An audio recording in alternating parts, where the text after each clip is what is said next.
Hello, this is Danny Raymond, the voice behind Ray's Guide, and with Invictus Launch Week and the companion ship sale coming up, I thought it would be fun to lead into it with a discussion about spaceships in general, and the most famous spaceships in science fiction and their closest Star Citizen equivalent.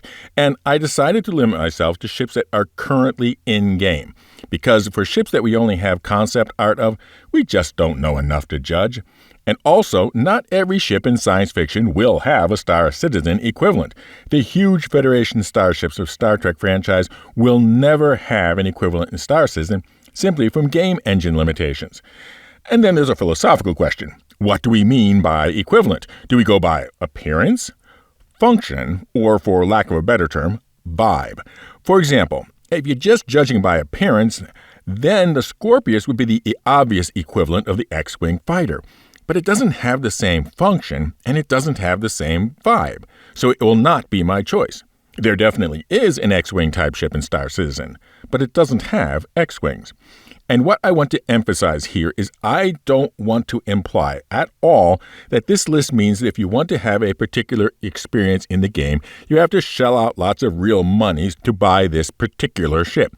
These ships are all available in-game with in-game currency, so they can be aspirational.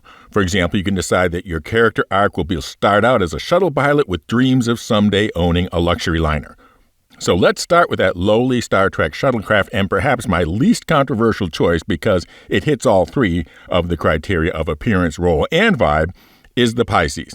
From there, though, there really aren't that many equivalent ships in the Star Trek franchise because most of them are so darn large. But there's one that I thought of, and that is the Klingon Bird of Prey, and its closest in terms of function, role, and vibe is the Drake Corsair. Kapla!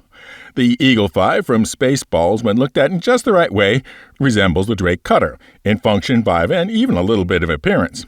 Similarly named, the Eagle series from Space 1999 is a flexible utilitarian ship with multiple variations.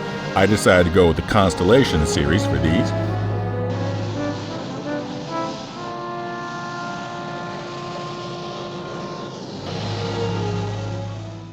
The Nostromo from Alien is, among currently flyable ships, the Reclaimer.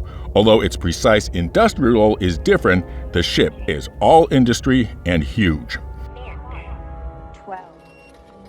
This one I went back and forth on, but what did the Serenity correspond to?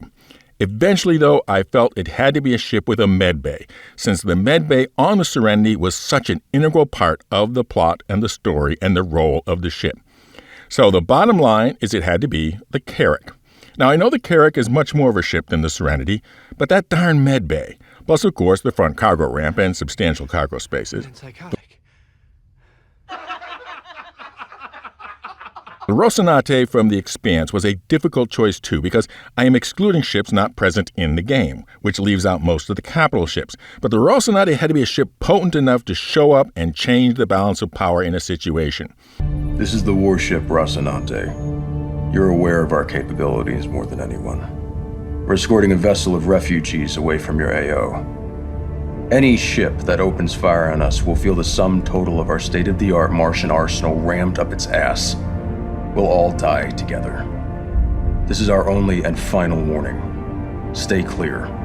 So among currently flyable ships, it had to be the Hammerhead. The Jupiter series from the various iterations of the Lost in Space franchise, which carries a family home in space vibe. And for that reason, I have chosen the Origin 600, which has the space and general comfort to believably raise young, precocious, and frequently in-hazard children. Danger, Will Robinson. Point plot ahead. Now, while on Lost in Space, the Chariot is the clear prototype for the Ursa rover, although there are a lot of rovers in science fiction that could equally fit that bill. Now, I know this is an absolutely different scope in terms of scale, but in terms of role and vibe, there is no doubt that the Flotsam Paradise is the 890 jump. Still no idea how this translates into gameplay. But the vibe, man. Just the vibe. Now, I said that the Scorpius was not the X-Wing fighter of the game, but what does the Scorpius align with? The Gunstar with the Last Starfighter is my choice because it's intrinsically a two-person ship with the second person controlling a remote turret. Also, because it is more of a heavy fighter than a light fighter. Which means, of course, I have to turn to Star Wars and, of course, talk about which ship is the X-Wing. And that is the Drake Buccaneer. Single seat, utilitarian, 2 outboard engines, lots of firepower, and frequently seen exploding after a few hits. Which brings up the X-Wing's nemesis, and although this stretches the limit of being in-game, I think we've seen enough of it to know that the TIE Fighter is the Mirai Fury. Single-seat, bubblish cockpit, alienish design, very maneuverable, and I suspect equally adept at being blown up. Now, some will complain the TIE Fighter isn't a snub fighter, but are we sure? Yes, there are exceptions like Moff Gideon's, but the TIE Fighter is a series of ships. And the standard ones never seem to be that far from an Imperial capital ship, so certainly their role is as a snub fighter. Continuing with Star Wars, there are a lot more examples, as many ships tend to be smaller, and frankly, Chris Roberts' vision has always been for a Star Wars-like verse. The Naboo N1 fighter I would equate with the Origin 100 series because of the single seat and emphasis on minimalist, streamlined design. Continuing with both Naboo and Origin, the Naboo Royal Shuttle draws pretty straight line to the Origin 400. Switching for the bounty hunter side of things, I would give the Slave 1 comparison to the Hawk, and the Razor Crest, well, obviously, the Cutlass series, particularly the Cutlass Blue. Side hatches, check. Rear ramp, check. Outboard engines, check. Gritty vibe, check. And double check.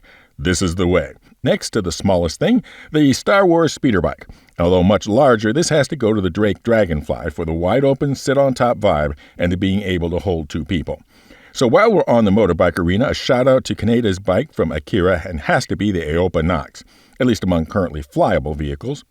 And finally, in the Star Wars category, the Millennium Falcon translates to the Mercury Star Runner with so many little details matching.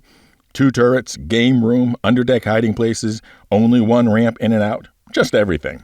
Now, with the entire canon of science fiction to work with, I am sure that there is much that I have missed, and much that you think that I have gotten wrong. So the secret word for this video is, I disagree. Point out what you had chosen differently and what you would have included that I missed, but be specific and remember the limits are ships in the game and that emphasize vibe and function over appearance.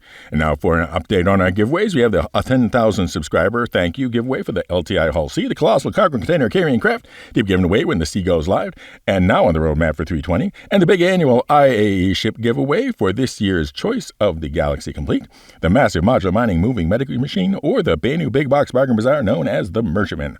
1 entry per video for both giveaways. Just be a member and be entered automatically. Otherwise, just be a subscriber and comment somehow including the secret word, which, as I said earlier, the secret word for this video is, I disagree.